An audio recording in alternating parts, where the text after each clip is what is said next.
மிதுன ராசி நேயர்களுக்கு இந்த வாரத்துக்கு உண்டான டாரட் ரீடிங் பார்க்கலாம். உங்களுக்கு இந்த வாரம் என்ன போற பாதையில ரொம்ப மேடு பள்ளமா இருக்கே அப்படின்ற மாதிரி ஒரு ஃபீல் கொடுக்கும். ஒரு முள்ளெல்லாம் இருக்கே, எங்கடா இதுல எல்லாம் நடந்து போறது, கார்ல போனா கார் பஞ்சர் ஆயிடுமே, இந்த மாதிரி சில விஷயங்கள் எல்லாம் இருக்கு.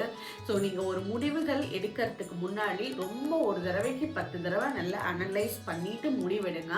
கார்ல போறப்ப கொஞ்சம் மெதுவா போறது ரொம்பவே உங்களுக்கு பெட்டரா இருக்கும். அதே மாதிரி சில இடத்துக்கு நீங்க போகணும்னு நினைக்கிறீங்க, ஆனா அது போகிறதுக்கு ஒரு டிலே ஆயிடுது, இல்ல தடங்கல் ஆகுது, நீங்க நினைச்ச நேரத்துக்கு ஆன் டைம் ரீச் ஆக முடியாம போகுது அப்படின்னா அதனால கவலைப்படவே அவசியம் இல்லை.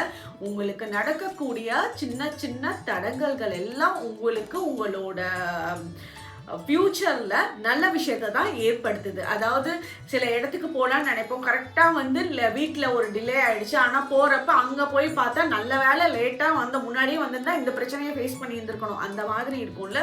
ஸோ அந்த விஷயங்கள் தான் இப்போ உங்களுக்கு இந்த வாரம் நடக்குது. ஸோ சில இடங்களில் தடங்கலாச்சு, தாமதமாச்சுன்னா அதை நினச்சி நீங்கள் பயப்பட வேண்டிய அவசியமே இல்லை, டென்ஷன் ஆகிக்கணும்னு அவசியம் இல்லை. எல்லாமே உங்களுக்கு ஃபேவரபுளாக நடந்து தான் முடியும். உங்களுக்கு உண்டான ஏஞ்சல் நம்பர் 333. கமெண்ட் செக்ஷனில் 333 ஏஞ்சல் நம்பர் டைப் பண்ணுங்க. தேங்க்யூ.